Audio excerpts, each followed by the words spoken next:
لڑکپن ہے، کمسن ہے بچہ، تو تجوید کے ساتھ قرآن سکھاؤ۔ اللہ کے نبی علیہ السلام کے حکم پر عمل کرنا ہے تو بچہ کمسن ہے، جیسے آپ کے دماغ میں آ رہا ہے کہ میرا بچہ 4 سال کا ہو گیا، 3 سال کا ہو گیا، 5 سال کا ہو گیا، اس کو اسکول میں ڈالیں گے، قریب کون سا اسکول ہے، نرسری میں ڈالیں گے، لوور کے جی میں ڈالیں گے، اپر کے جی میں ڈالیں گے، ڈائریکٹ فرسٹ کلاس میں ایڈمیشن دلائیں گے، جو بھی آپ کے خیالات ذہن میں آتے ہیں، تو آپ یہ کیوں نہیں سمجھتے کہ میں لے جا کر اپنے قریب کے مدرسے میں ڈالوں؟ نہیں، وہاں کے مدرسے میں تعلیم اتنی اچھی نہیں ہوتی ہے، فلاں مدرسے میں ڈالو۔ نہیں، وہاں پر مول صاحب کو گھر پر ہی بلا لیتے ہیں، گھر پر ہی بچے کو تجوید کے ساتھ قرآن سکھاتا ہوں۔ نہیں، بچے کو تجوید کے ساتھ گھر میں اتنا ماحول نہیں دکھے گا، بچے کو باہر سیکھنے کی بھی عادت ہوگی، چلو فلاں مسجد کے اندر تعلیم دلاؤں گا قرآن کی۔ اس طرح سے تعلیم القرآن کا ذہن ہو کہ ہمارے کم سن نونہال، کم عمر بچوں کو بچپن ہی سے قرآن کی تعلیم ہو، کم سنی میں تجوید کے ساتھ قرآن سیکھتے جائے، پھر ناظرہ مکمل ہو جائے، کچھ حصہ حفظ کر لے، زی نصیب اگر پورا کا پورا قرآن اگر حفظ کر لے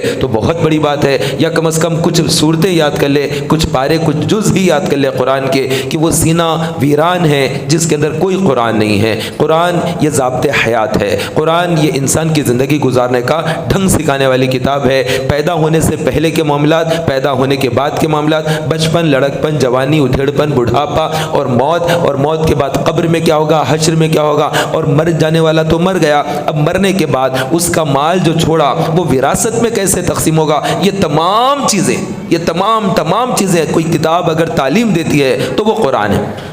اس سے بڑھ کر کوئی کتاب نہیں ہے۔ یہ قرآن ہے جو ہدایت کی طرف بلاتی ہے، جو رہنمائی کی طرف بلاتی ہے، رہنمائی کرتی ہے اور ہمیں کامیابی اور کامرانی کی طرف لے چلنے والی کتاب ہے۔ تو اس کتاب کو مضبوطی سے تھام لینا ہے، اس قرآن کو مضبوطی سے تھام لینا ہے، خدا کی قسم کبھی گمراہ نہیں ہوں گے، اور اس کے اندر غلط ترجموں سے بچنا البتہ چاہیے۔ امام احمد رضا فاضل بریلوی رحمۃ اللہ تعالیٰ علیہ جو ترجمہ قرآن کیا ہے کنز الایمان، اس ترجمے کو اپنے گھروں میں رکھیں، پڑھنے کا معمول بنائیں، انشاءاللہ تبارک و تعالیٰ ایمان کی حفاظت بھی ہوگی، کیونکہ کنز الایمان یہ ایمان کا خزانہ ہے، ایمان انشاءاللہ تعالیٰ مضبوط ہوگا۔ تو رسول اکرم صلی اللہ علیہ وسلم کا ارشاد گرامی ہے 3 چیزوں کی اپنی اولاد کو تعلیم دو، ایک قرآن کی تعلیم دو۔ تو قرآن کی تعلیم میں بچپن میں قرآن کو تجوید کے ساتھ پڑھانا، ناظرہ پڑھانا، کچھ یاد کرنا، اس کے بعد پھر اس کے احکامات پر عمل کرنا، پھر اس کتاب کی محافظت بھی کرنا، حفظ بھی کرنا، اس کی محافظت بھی کرنا، اس کتاب کی تعلیم کو لوگوں میں عام کرنا، یعنی دعوت کا کام، تبلیغ کا کام، یہ تمام چیزیں قرآن پہ احکامات پر عمل کرنے میں شامل ہے۔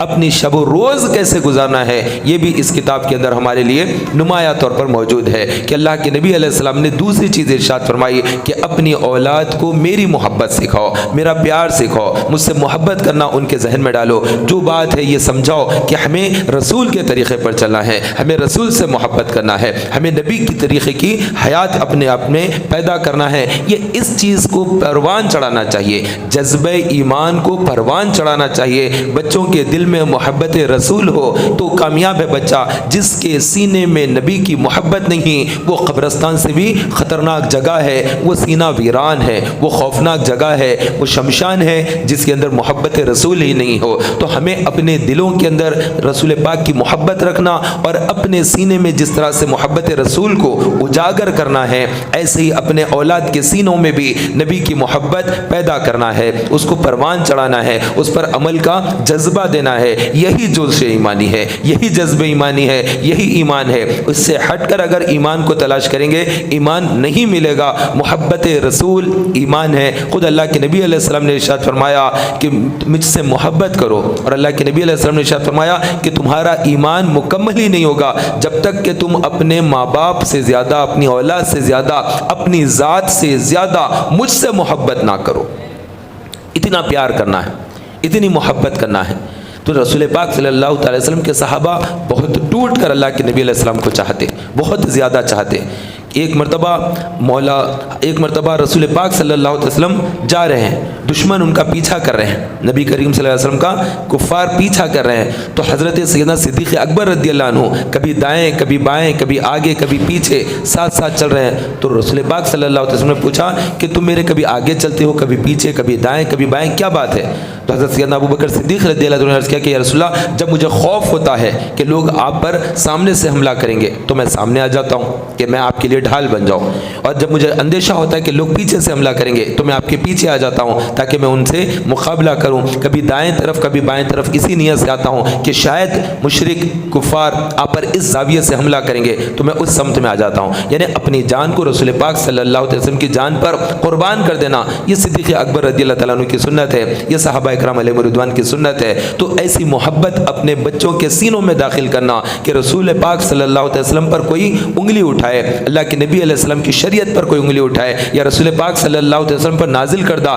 کتاب کی کوئی توہین کرے تو اس کے ساتھ مقابلے کے لیے ڈٹ جانا ہے، اپنی جان کو پیش کر دینا ہے، لیکن عظمت قرآن کو نیچے آنے نہیں دینا ہے، پرچم اسلام کو نیچے آنے نہیں دینا ہے۔ جان جاتی ہے چلی جائے گی، ایمان سلامت ہے سلامت رہ جائے گا۔ جان تو ویسے بھی چلی جائے گی لیکن ایمان اگر چلا گیا تو پھر کوئی چیز باقی نہیں رہے گی۔ اپنے سینوں میں ایمان کامل رکھنا ہے تو رسول پاک کی محبت کو اور زیادہ بڑھانا ہوگا، یہ شعلے کی طرح بڑھے، اس کے اندر ایک جذبہ ہو، ایک جوش ہو، اور یہی ہے جو تمام مصیبتوں کو ٹال دینے والی چیز، تمام آفات اور بلائیات کو، ہر غم کو دور کرنے والی اگر کوئی چیز ہے تو وہ رسول اللہ صلی اللہ علیہ وسلم سے محبت ہے۔ اور اللہ کے نبی علیہ السلام نے ارشاد فرمایا اپنی اولاد کو اہل بیت کی محبت سکھاؤ۔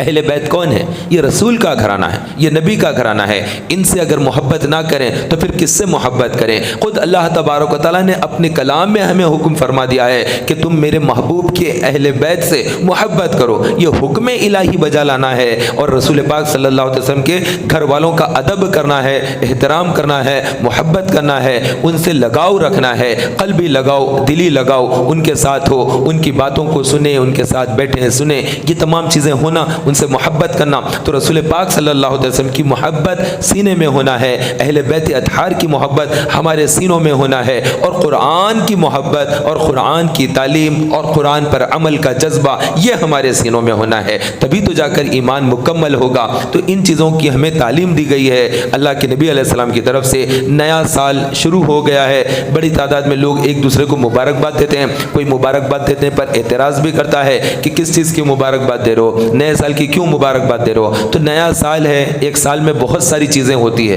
بہت ساری خوشیاں بھی ہوتی ہے، بہت سارے غم بھی ہوتے ہیں، بہت سی ولادتیں بھی ہوتی ہیں، بہت سے وصال بھی ہوتے ہیں، کئی بزرگان دین کی وفات بھی ہوتی ہے، وہ ایک سال میں کئی ایک چیزیں ہوئی، صدیاں جو گزری ہیں اس امت پر، تو ہر سال کے اندر کئی کئی چیزیں ہوئی ہے، تو کسی سال کی اگر مبارکباد دی جا رہی ہے تو کسی واقعے کی مبارکباد نہیں دی جا رہی ہے، بلکہ پہلی تاریخ کو اگر کوئی مبارکباد دے رہا ہے تو یقیناً وہ مکمل ایک سال کی مبارکباد دے رہا ہے، اس میں کسی دن کی مبارکباد نہیں دے رہا ہے کہ پہلی تاریخ مبارک ہو آپ کو، کہ معاذ اللہ فاروق اعظم رضی اللہ عنہ کی شہادت مبارک، امام حسین کی شہادت مبارک، اس طرح سے تو کوئی مسلمان کہہ نہیں سکتا، تو پھر اگر کہے گا تو وہ مسلمان رہ بھی نہیں سکتا۔ تو یہ 10 محرم کی کوئی مبارکباد نہیں دیتا، یہ پورے ایک سال کی کوئی مبارکباد دیتا ہے، تو اس پر بھی انگلی اٹھانا، غیر ضروری تنازعات کرنا، یہ بھی بیجا ہے، یہ تمام چیزیں ایسا کچھ نہیں ہے، بلکہ پورے سال کی مبارکباد دی جا سکتی ہے، اس کے اندر کوئی حرج نہیں، لیکن یاد رکھیں اصل چیز یہ ہے کہ ہماری زندگی کا ایک سال گزر گیا، یہ سب سے بڑا سانحہ ہے، یہ سب سے بڑا سانحہ ہے کہ حج کا مہینہ گزر گیا ہے، سال کا ایک پورا ایک برس پورا بیت گیا ہے، اب آگے کا برس جو ملا ہے، اب ہم محرم میں ہیں، مکمل زندگی پھر یہ مہینے سال کی پائیں گے یا زندگی نہیں پائیں گے نہیں معلوم، تو بس اللہ تبارک و تعالیٰ کے حضور ڈرنا چاہیے، اپنے اعمال میں اضافہ کرنا چاہیے، اپنے ایمان کو مضبوط کرنا چاہیے، تو اللہ کے نبی علیہ السلام سے شدید محبت کرنا چاہیے۔ صحابہ کرام بہت محبت کیا کرتے، اللہ کے نبی علیہ السلام جب وضو کرتے تو وضو کا پانی نیچے گرنے نہیں دیتے، ہم جب وضو کرتے ہیں تو پانی موہری میں گر کر بہہ جاتا ہے، موہریوں میں گندے پانی میں جا کر مل جاتا ہے، لیکن رسول پاک صلی اللہ علیہ وسلم جب وضو کرتے تو آپ صلی اللہ علیہ وسلم کے وضو کرنے کے بعد جو پانی کے قطرات گرتے، ہاتھ دھونے پر، چہرہ دھونے پر، کلی کرنے پر، ناک صاف کرنے پر، پیر دھونے پر جو پانی گرتا تو صحابہ کرام اس پانی کو اپنے ہاتھوں میں لے لیا کرتے، کوئی چہرے پہ ڈالتا، کوئی سینے پہ ڈالتا، کوئی سر پہ ڈالتا، کوئی آنکھوں میں ڈالتا، تو اللہ کے نبی علیہ السلام کے جو وضو کا جو پانی جو زمین پر نہیں گرتا تھا بلکہ سب کے سب صحابہ لے لیا کرتے، حتیٰ کہ یہیں پر بات ختم نہیں ہوتی، جس کو پانی میسر نہیں آتا وہ دوسرے کے ہاتھ کو تری لیتا اور اپنے چہرے پر لگا لیتا کہ مجھے پانی نہیں مل سکا تھا، تو ایک دوسرے کو ہلکی ہلکی تری، جو کچا پن ہوتا ہے، جو گیلا پن، ٹھنڈک ہوتی ہے پانی کی، وہ دوسرے تک پہنچا دیتے، وہ اپنے چہرے پر، آنکھوں پر مل لیا کرتے۔ ایسی محبت اللہ کے نبی علیہ السلام سے صحابہ کیا کرتے۔ اللہ کے نبی علیہ السلام نے صحابہ سے پوچھا کہ تم یہ عمل کیوں کرتے ہو؟ تو انہوں نے کہا کہ ہم اللہ اور اس کے رسول سے محبت کرتے ہیں، اس لیے یہ عمل کرتے ہیں۔ تو اللہ کے نبی علیہ السلام نے ارشاد فرمایا تم اللہ اور اس کے رسول سے اگر محبت کرتے ہو تو تم یہ کام کیا کرو، ایک یہ کہ جو اللہ اور اس کے رسول سے محبت کرتا ہے وہ کبھی جھوٹ نہیں بولتا۔ یہ اللہ کے نبی علیہ السلام نے قیامت تک کے لیے تعلیم فرمائی کہ محبت رسول میں وضو کا پانی آپ نے ہاتھوں میں جمع کیا، چہرے پہ، سینے پر، سر پر، آنکھوں پر لگا لیا، تو یہ تو اچھا عمل ہے، لیکن جو عمل اللہ کے نبی علیہ السلام نے ارشاد فرمایا کہ وہ یہ کہ جو اللہ اور اس کے رسول سے محبت کرتا ہے وہ کبھی جھوٹ نہیں بولتا، اور اللہ کے نبی علیہ السلام نے ارشاد فرمایا جو اللہ اور اس کے رسول سے محبت کرتا ہے وہ کبھی کسی کو دھوکہ نہ دے، یہ دوسرا حکم فرمایا۔ اور اللہ کے نبی علیہ السلام نے تیسرا حکم فرمایا جو اللہ اور اس کے رسول پر محبت کرتا ہے، ایمان رکھتا ہے، وہ اپنے پڑوسی کو ایذا نہ دے۔ تو تین چیزیں یہ بیان کی گئی ہے۔ تیسری چیز میں پڑوسی فرمایا، اس میں مسلمان بھی ہے، کافر بھی ہے۔ اگر آپ کا پڑوسی غیر مسلم ہے تب بھی آپ کو اس کے ساتھ ناروا سلوک کرنا جائز نہیں، اچھا سلوک کرنا ہوگا۔ اپنے پڑوسی کے ساتھ اچھا سلوک کریں، اپنے رشتہ داروں کے ساتھ اچھا سلوک کریں۔ یہ تین چیزیں جو ارشاد فرمائی گئی ہے یہ محبت رسول کے دعوے داری کے لیے ہے کہ آپ دعویٰ کرتے ہیں تو اللہ کے نزدیک تو اس وقت وہ محبت رسول کامیاب ہے، مکمل ہے، جب کہ آپ کے اندر یہ تین چیزیں پائی جائے کہ آپ کی زبان پر جھوٹ نہ ہو۔ تو جھوٹ ایک ایسی لعنت ہے جب زبان سے نکلتی ہے تو ایسی بربادی لے کر آتی ہے۔ لعنت کا مطلب ہوتا ہے ایک توق، جیسے ڈامبر کا توق ہوتا ہے، ایک شیروانی نما کوئی موٹا کپڑا پہنا دے ڈامبر کا موٹا سا تو وہ کیسی خراب حالت ہوتی ہے انسان کی، تو اس طرح سے ایک توق ہوتا ہے جو گلے میں اور گردن میں ایک وزنی چیز ڈال دی جاتی ہے، تو شیاطین کو توق پہنا کر جہنم میں دھکیلا جاتا ہے۔ ایک وزنی چیز ہوتی ہے جس کا انسان پر بوجھ آ جاتا ہے، وہ بھی ڈالا جاتا ہے، تو توق ہوتا ہے۔ تو لعنت کا مطلب توق قسم کی ایک چیز ہے جو اس کے اوپر ڈالی جاتی ہے، تو لعنت اللہ علی الکاذبین، جھوٹوں پر اللہ کی لعنت ہے۔ تو یہ بہت ہی بدترین چیز ہے۔ تو اپنے اندر یہ معمول رکھنا چاہیے کہ ہم ہرگز جھوٹ نہ بولیں۔ بعض لوگ بغیر نفع کے بھی جھوٹ بولتے ہیں، یعنی اتنے زیادہ جھوٹے ہو جاتے ہیں کہ وہ کہاں ہے اگر کوئی پوچھے تب بھی وہ سمجھتے ہیں کہ میں ہوشیاری کر رہا ہوں۔ کیا ہوشیاری کر رہا ہے تو کہ ایک جگہ رہتا ہے دوسری جگہ کی بات بتاتا ہے کہ میں فلاں محلے میں ہوں، تو اس سے ہوگا کیا؟ دوستوں کا اعتماد سب سے پہلے ٹوٹ جائے گا۔ جتنے دوست اس کی بات کو سنتے ہیں کہ وہ کہہ رہا ہے کہ میں اس وقت میں مہدی پٹنم پہ ہوں،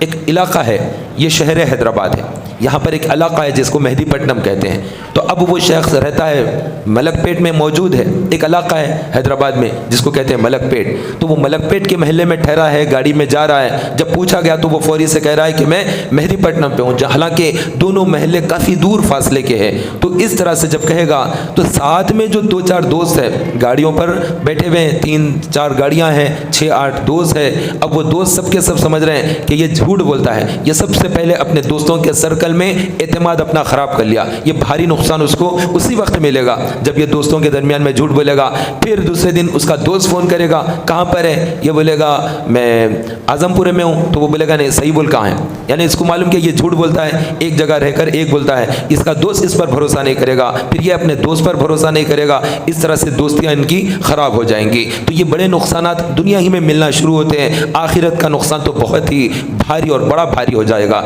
تو انسان جھوٹ بولنے سے پرہیز کرے، اور اللہ کے نبی علیہ السلام نے ارشاد فرمایا جو تم میں سے دھوکہ دے وہ ہم میں سے نہیں، یعنی وہ ہماری سنت پر نہیں، ہمارے طریقے پر نہیں۔ تو اس کا یہ مطلب نہیں کہ مسلمان کو دھوکہ نہیں دینا چاہیے، کافر کو دھوکہ دے سکتے ہیں، نہ، کسی کو بھی دھوکہ نہیں دے سکتے۔ آپ ایک چیز بتا کر دوسری چیز بیچ دینا، ایک چیز سمجھا کر دوسری چیز اس کے حق دے دینا، اس قسم کی چیزیں کرنا، دھوکے بازی اور کم تول دینا، یہ تمام چیزوں سے مسلمان کو جو اللہ اور اس کے رسول پر ایمان لایا اور جو دعوے دار ہے محبت رسول کا، عاشق رسول ہونے کا دعویٰ کرے، تو اس کے لیے جھوٹ جائز ہی نہیں ہو سکتی کسی صورت میں، کیونکہ ایک حدیث میں خاص طور پر فرمایا گیا جو اللہ اور اس کے رسول سے محبت رکھتا ہے وہ 3 چیزوں سے بچے گا۔ ایک، جھوٹ سے بچے گا، دوسرا مکر، فریب، دھوکہ، اس چیز سے اپنے آپ کو روکے گا، تیسرا پڑوسیوں کو ایذا دینے سے روکے گا، تکلیف نہیں دے گا۔ پڑوسیوں کا گھر بن رہا ہے، آپ کا دل جل رہا ہے، یہ حسد کا لاوا جو آپ کے سینے میں چل رہا ہے اس کو نکال دیجئے، یہ حسد آپ کو تباہ کرے گا یا آپ ہی کے سینے میں آگ لگا کر آپ ہی کو ہلاک کر دے گا۔ تو کسی کو کوئی نعمت مل جائے، کسی پڑوسی کو کوئی خوشی مل جائے تو اس خوشی میں آپ بھی شامل ہو جائیں، مبارکباد دیں، ماشاءاللہ اچھی بات ہے کہیں، لیکن ابا ان کو کیوں ملا، ارے ان کو کیوں ملا، یہ بری زبان اپنے کلمات اپنی زبان سے نہ نکالیں، اس میں ماشاءاللہ بولنا چاہیے۔ آپ کے دوست نے موبائل خریدا ہے نیا، ارے ماشاءاللہ نیا موبائل، اس طرح سے جملہ بولنا چاہیے۔ ابا نیا موبائل، یہ غلط جملہ ہے، اس طرح کے جملے نہ بولیں۔ چاہے وہ گاڑی خریدے، موبائل لے، یا اس نے گھر بنایا ہے، یا کوئی بھی اس کو نعمت ملی ہے، یا کوئی اچھی ڈگری ملی ہے اسکول کالج یونیورسٹی کی، تو اسے مبارکباد دے، ابا تمہارے کو یہ مل گیا، اچھا تمہارے پاس یہ آ گیا۔ یہ اس طرح کے بدنیتی والے جملے جس کی وجہ سے ایک حسد کی بو آتی ہے اور جس کے اندر آدمی کو سامنے والے کو نقصان پہنچتا ہے۔ ابا ابا میں آ جانا کسی کو جو کہتے ہیں یہ غلط ہو جاتا ہے۔ ٹوکا نظر، ان کو کسی طرح کی کوئی نعمت مل جائے تو دل میں دوسرا خیال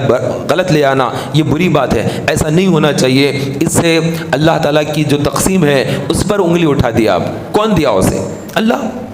کس نے دی نعمت؟ اللہ۔ تو آپ کو اعتراض کس پر ہے کہ دین کیوں نعمت اللہ تعالیٰ نے، اللہ نے اس کو کیوں دیا، مجھے دینا تھا۔ تو اللہ پر اعتراض کرنے سے کچھ بھی نہیں ملے گا، نقصان ہی نقصان ہوگا۔ تو اللہ کی تقسیم پر راضی ہیں، جس کو جو اللہ تعالیٰ نے دینا ہے اس کے مقصود میں وہ رکھا ہے، بس ہر ایک کو کوشش کرنا ہے، جد و جہد کرنا ہے۔ ایسا نہیں کہ میرے نصیب میں مل رہا تو مل جائے گا، بیٹھا رہوں گا گھر پہ تو بھوکا پڑا رہے گا، جب تک اٹھ کر نہیں جائے گا پانی بھی نہیں ملے گا۔ تو اس طرح سے آدمی کاہل بن جانا، سست ہو جانا اور پھر قسمت کے اوپر ڈال دینا کہ قسمت میں رہا تو ملے گا، نہیں تو نہیں ملے گا، ایسا بھی نہیں ہے۔ بلکہ انسان کے لیے جد و جہد کو اللہ تعالیٰ نے رکھا ہے۔ آدمی جد و جہد کرے، کوشش کرے، جستجو کرے، محنت کرے، کام کرے، تب کوئی پائے گا۔ جو آدمی سست پڑ گیا، کام کاج نہیں کرے گا، ایسے ہی گھر میں بیٹھا رہے گا، تو یہ اس کا وقت برباد ہے، اس کی زندگی بھی برباد ہے، اس کی موت کے بعد کے حالات بھی برباد ہے۔ جو آدمی سست ہو گیا، جس کا خون گاڑھا ہو گیا، جس کا جسم ہوا کھا لیا، اب جو کام کاج نہیں کرتا، وہ بیکار قسم کا انسان ہے۔ یہ زندہ ہے یا مردہ ہے، خود غور کر لے۔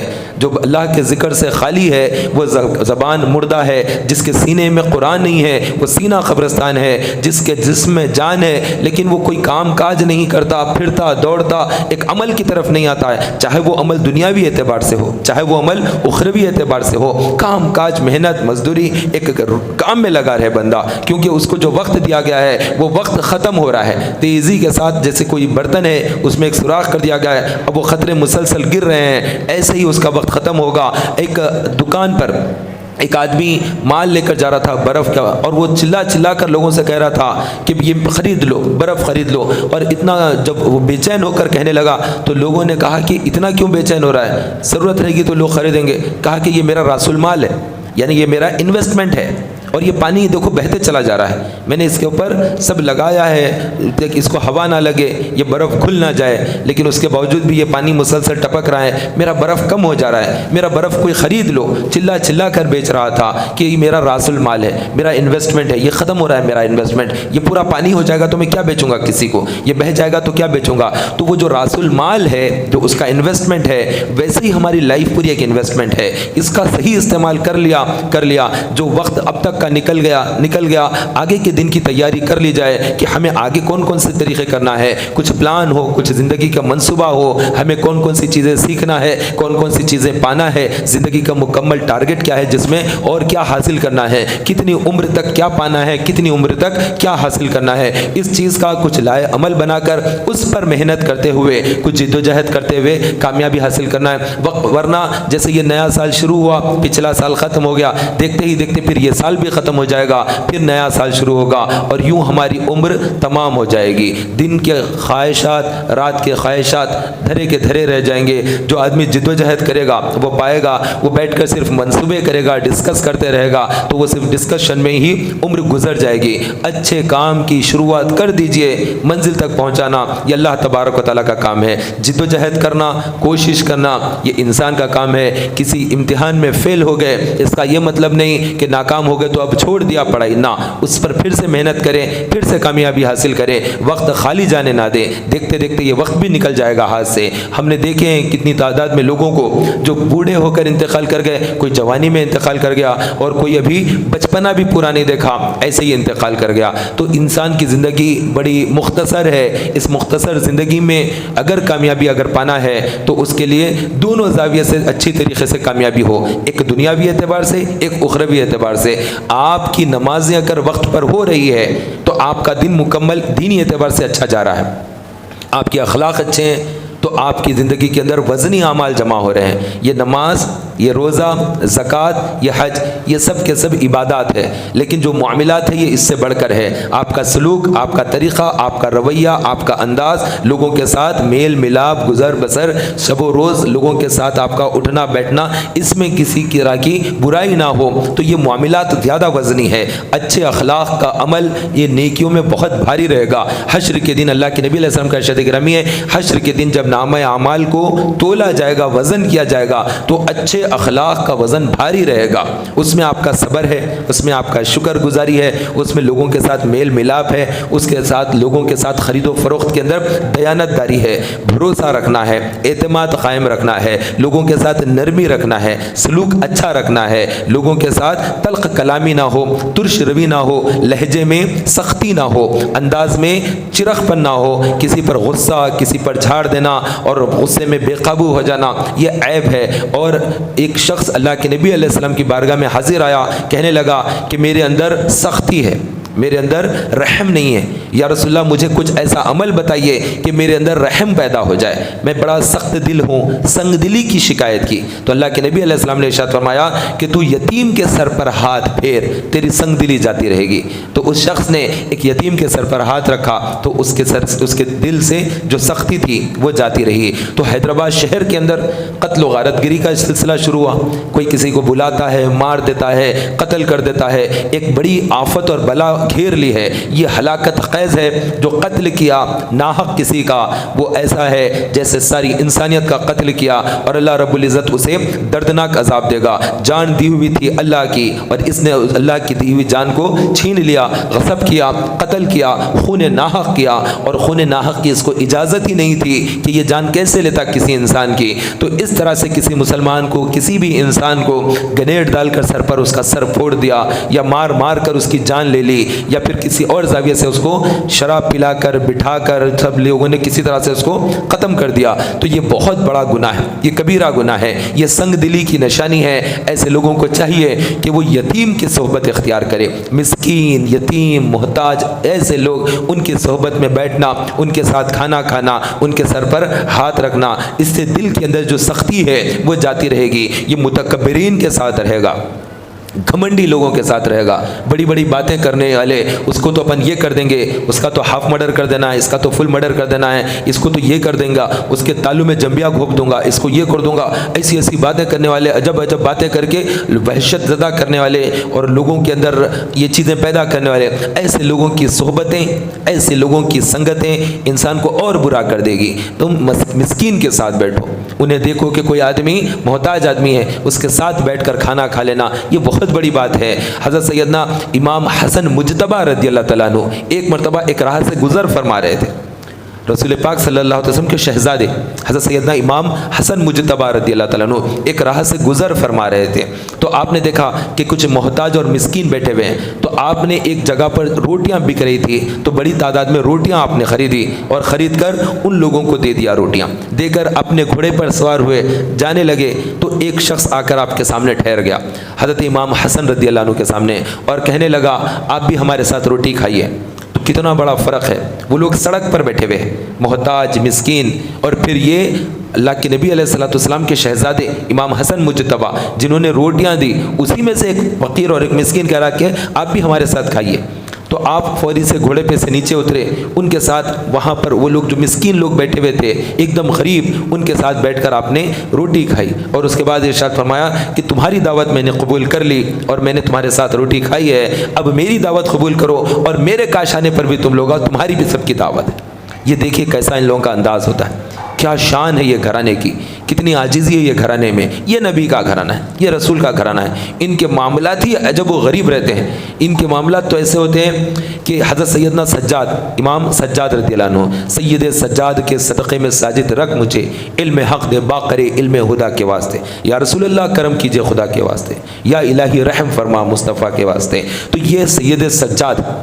ان کی شان جدا گانا۔ کسی نے آ کر کہا کہ فلاں شخص نے آپ کی برائی کی ہے، آپ کو گالی بکی ہے، برا کہا ہے، تو آپ نے کہا کہ چلو مجھے اس سے ملا دو۔ تو آپ اٹھے، اس سے ملاقات کے لیے گئے اور جانے کے بعد اس کو دعائیں دی اور اس کو تحفہ بھی دیا، اور پھر اللہ کے دربار میں دعا کی کہ اے اللہ اگر یہ جو برائی کرتا ہے وہ برائی میرے اندر ہے تو مجھے بخش دے، اور اگر یہ جھوٹ کہتا ہے تو اسے بخش دے۔ تو دیکھیے